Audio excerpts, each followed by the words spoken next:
Hi friends, எப்படி mango pickle ஈஸியாக செய்கிறதுன்னு பார்க்கலாம்.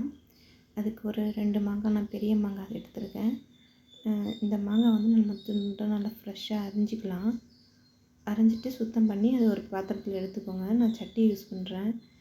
இதில் போட்டு வச்சிட்டிங்கன்னா நமக்கு வந்துட்டு காய வைக்கிறது வரைக்கும் இந்த சட்டியிலே யூஸ் பண்ணிவிட்டு அதுக்கப்புறம் நம்ம ட்ரான்ஸ்ஃபர் பண்ணிக்கலாம். மாங்காவை சின்ன சின்ன துண்டாக அழகாக அரிஞ்சிட்டு எடுத்து அதுக்கு தேவையான அளவுக்கு உப்பு போட்டு நம்ம நல்லா ஊற வச்சுக்கணும்.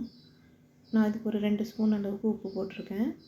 அதுக்கப்புறம் நம்ம வெந்தயம், கடுகு இது 2த்தையும் எடுத்துகிட்டு நல்லா வறுத்துட்டு நம்ம பொடி பண்ணிக்கணும். நல்லா படப்படன்னு வெடிக்கணும். அந்த அளவுக்கு நம்ம வறுத்து எடுத்து வச்சுக்கோங்க. எடுத்துகிட்டு அதை நம்ம நைஸாக பொடியாக நுணுக்கிக்கலாம்.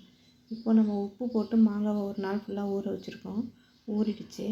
இதில் தேவையான அளவுக்கு மிளகாத்தூள், தனி மிளகாத்தூள் சேர்த்துக்கோங்க. நான் ஒரு 3 ஸ்பூன் அளவுக்கு மிளகாத்தூள் சேர்த்துக்கிறேன். அப்புறம் நம்ம பொடி பண்ணி வச்சுருக்கிற அந்த வெந்தயத்தையும் கடுகையும் சேர்த்துக்கிறேன். இதுக்கப்புறம் நம்ம நல்லா எண்ணெயை சூடாக்கிட்டு இதை சேர்த்துக்க வேண்டியதான். நான் நல்லெண்ணெய் சேர்த்துக்கிறேன். நல்லெண்ணெய் நல்லா ஹீட் பண்ணிவிட்டு இதுக்கு ஒரு 100 எண்ணெய் அளவுக்கு நான் ஊற்றுறேன்.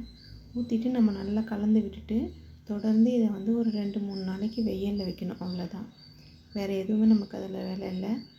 நான் இப்போ அதை மூடி வச்சிடுறேன். மூடி வச்சுட்டு நம்ம தொடர்ந்து ஒரு 2-3 நாளைக்கு வெயில் எடுத்து வச்சுட்டு அதுக்கப்புறம் நம்ம இந்த மாதிரி ஜாடியில் வந்து ட்ரான்ஸ்ஃபர் பண்ணிக்கணும்.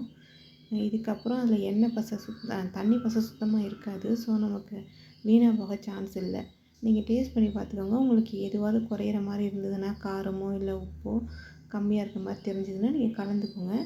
தொடர்ந்து வெயிலில் மட்டும் அப்பப்போ எடுத்து வைங்க. மேலே இந்த மாதிரி எண்ணெய் நிற்கிற மாதிரி பார்த்துக்கோங்க.